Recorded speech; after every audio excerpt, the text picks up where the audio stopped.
La lluvia no había parado desde la mañana en que enterramos a Marcus.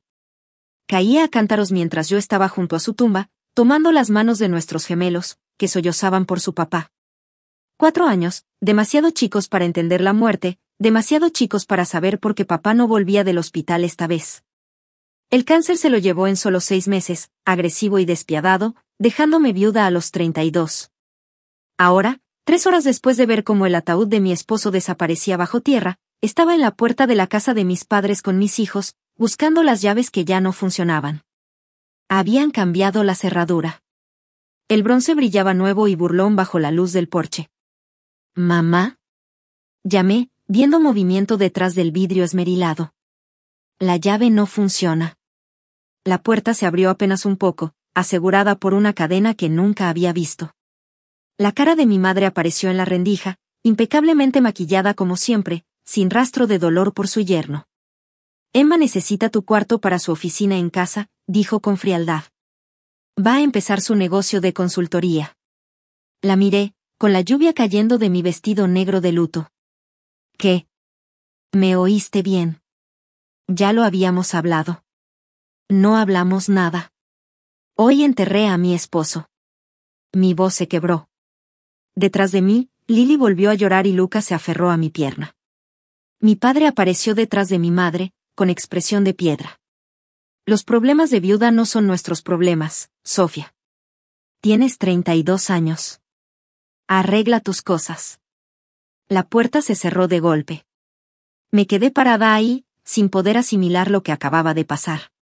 Mis hijos, los hijos de Marcus, estaban empapados, temblando, llorando por calor, por sus camas, por su papá que nunca volvería. Y mis padres nos habían cerrado la puerta. Hoy. El día en que enterré al amor de mi vida. Mami, tengo frío, sollozó Lily. Lo sé, mi amor. Lo sé, saqué el teléfono con manos temblorosas. Muerto. Por supuesto. Se me olvidó cargarlo en el caos de los preparativos del funeral. Le levanté a Lucas, tomé la mano de Lily y me dirigí tambaleándome al carro. Por lo menos teníamos un lugar seco donde sentarnos mientras pensaba qué hacer. Los 3 nos acurrucamos en el asiento trasero, mis hijos pegados a mí como cachorros mojados. Sus pequeños cuerpos temblaban de frío y tristeza. Fue entonces cuando lo vi por la ventana del carro, el BMW de Emma entrando a la cochera. Mi hermana menor, la consentida, la que nunca había tenido un solo problema en su vida. Bajó cargando bolsas de tiendas caras, casi brincando hacia la puerta a pesar de la lluvia. Mamá se la abrió de par en par, sin cadena, sin preguntas. Se abrazaron. Se rieron. Emma volteó y nos vio en el carro. Por un momento nuestras miradas se cruzaron. Luego se encogió de hombros y entró. Conduje al único lugar en que podía pensar, la cafetería 24 horas donde Marcus y yo tuvimos nuestra primera cita. La mesera, Donna, nos vio y nos llevó a un rincón. Trajo chocolate caliente para los niños y café para mí sin preguntar. Cariño, ¿qué pasó? Preguntó con suavidad, viendo nuestra ropa de luto. Hoy enterramos a su papá, susurré. Y mis padres, cambiaron la cerradura. Dijeron que mi hermana necesitaba mi cuarto para su oficina. La cara de Donna pasó por varias expresiones hasta que se llenó de rabia. Esos desgraciados, murmuró, y luego más fuerte. Quédate aquí, no te muevas. Volvió con el gerente, Tom, quien también había perdido a su pareja joven. En menos de una hora, reunieron al personal del turno nocturno, gente que sabía de lucha, que sabía de pérdida, y pagaron una habitación de motel para nosotros por una semana. Donna me dio $60 de sus propinas. Para comida, dijo firme, rechazando mis protestas. Esa noche, mientras mis hijos finalmente dormían en la cama incómoda del motel, me senté junto a la ventana y le hice una promesa a la memoria de Marcus, me levantaría de esto. Y cuando lo hiciera, les mostraría a mis padres cómo son los problemas de una viuda. A la mañana siguiente, fui a la guerra. Primera parada, la aseguradora de vida de Marcus. Había sido meticuloso con los papeles, incluso con el cáncer consumiéndolo. La póliza valía más de lo que pensaba, la había aumentado tras el diagnóstico, invirtiendo cada centavo posible para asegurar nuestro futuro. Segunda parada, un abogado. Resulta que desalojar ilegalmente, especialmente con hijos menores y justo el día del funeral, era un delito.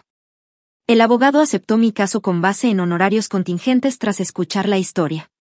Tercera parada, la casa donde crecí, con escolta policial. La cara de mi madre al ver a los oficiales casi valió la pena todo. ¿Qué es esto?, balbuceó. Desalojo ilegal, señora, dijo el oficial con calma. Su hija estableció residencia aquí. No pueden cambiar la cerradura, mucho menos con niños menores. Recuperé nuestras cosas mientras mis padres miraban, furiosos. Emma estaba en la puerta de lo que había sido mi cuarto, ahora pintado de otro color, mis muebles ya reemplazados por su oficina. Esto es ridículo, dijo. Tengo clientes. Deberías haber pensado en eso antes de robarle el cuarto a una viuda, respondí, agarrando los juguetes de mis hijos, las fotos de Marcus, nuestra ropa. Estás exagerando, susurró mamá. Te hicimos un favor. Necesitas aprender a ser independiente. Me detuve y la miré. De verdad la miré. Acabo de ver a mi esposo morir lentamente durante 6 meses. Lo sostuve mientras daba su último suspiro. Organicé su funeral sola mientras cuidaba a 2 niños en duelo. ¿Y crees que necesito aprender a ser independiente? El silencio fue ensordecedor. Nos fuimos y no miramos atrás. Pero no había terminado. Ni cerca. Lo que mi familia no sabía era que Marcus había sido desarrollador de tecnología. Muy bueno. Y en sus últimas semanas, cuando aún podía teclear, había creado algo, un proyecto que llamó Para Sofía. Era una app de cuidado infantil que conectaba a padres solteros con niñeras verificadas y económicas en tiempo real. Él había escrito el código, hecho el marco, hasta iniciado el trámite de patente. Termínalo, susurró una de sus últimas noches. Es tu imperio. Hazlo crecer. Y lo hice. Viviendo en ese motel, luego en un depa pequeño, me entregué a completar la visión de Marcus. Usé parte del seguro para contratar desarrolladores que pulieran el código. Durante el día buscaba inversionistas y por las noches abrazaba a mis hijos llorando. Me impulsaba el dolor, la rabia y el recuerdo de estar bajo la lluvia mientras mis padres elegían la conveniencia de mi hermana sobre el refugio de sus nietos. La app salió 8 meses después de que Marcus murió. SafeNest, cuidado infantil accesible para padres solteros, hecho por padres solteros. Fue un éxito. Resultó que había miles como yo, luchando por trabajar mientras cuidaban solos a niños pequeños o en duelo. Cubrimos un vacío que nadie más había notado. Año 1, 50.000 usuarios. Año 2, expansión nacional. Año 3, ofertas de compra que rechacé. El negocio de consultoría de Emma, por su parte, fracasó en 6 meses. Resulta que a los clientes no les gustan los consultores que presumen de robar cuartos de viudas. Alguien, definitivamente no yo, se encargó de que sus clientes supieran exactamente con quién trataban. Las redes sociales no olvidan. Lo mejor vino 3 años después de aquella noche lluviosa. Mis padres, ya en sus 70s, me buscaron. Mamá se había caído y necesitaba cuidados. Emma no pudo ayudar, estaba quebrada, viviendo con su último novio. La pensión de papá no alcanzaba para cuidados en casa. Interesante, respondí. Yo también necesité ayuda alguna vez. ¿Recuerdan? Eso fue diferente, empezó papá. Tienes razón, lo interrumpí. Yo era una viuda joven con 2 niños traumatizados que acababan de enterrar a su papá. Ustedes solo son viejos y pobres. Totalmente diferente. Somos tus padres. La voz de mamá tembló. Lo fueron, corregí. Fueron mis padres. Hasta que vieron a sus nietos, los hijos de Marcus, llorando bajo la lluvia y nos dijeron que los problemas de una viuda no eran sus problemas. Emma llegó tarde, deslizándose en la banca con una expresión desesperada. La ropa de diseñador había desaparecido, sustituida por imitaciones baratas. La confianza también se había ido. Sofía, por favor, comenzó. Yo necesito. ¿Tu espacio de oficina de vuelta? Pregunté dulce. Lo siento, alguien más vive ahí ahora. Una viuda con 3 hijos. Compré la casa cuando mamá y papá dejaron de pagar la hipoteca. Sus rostros palidecieron. La había comprado a través de una empresa de responsabilidad limitada, sin que ellos supieran. Habían estado recibiendo avisos de desalojo de una compañía de administración, sin saber que yo era la dueña. ¿Compraste nuestra casa?, susurró papá. Ahora es mi casa. Y sí, los voy a desalojar. Resulta que los problemas de viuda sí pueden volverse sus problemas. ¿A dónde iremos? La voz de mamá fue débil. Saqué un folleto y lo deslicé sobre la mesa. Golden Years Assisted Living. Es adecuado. No es lujo, pero tendrán techo. Ya pagué 6 meses. ¿6 meses? Jadeó Emma. ¿Y luego? Luego se las arreglan. Son adultos. Aprendan a ser independientes. Me paré para irme, pero volví la vista. Ah, y esa noche lluviosa, cuando cambiaron las cerraduras, mis hijos todavía tienen pesadillas. Pensaban que los castigaban por llorar en el funeral de su papá. Lucas todavía pregunta si abuela y abuelo lo odian porque papá murió. Mamá empezó a llorar. Papá extendió la mano hacia mí, pero la aparté.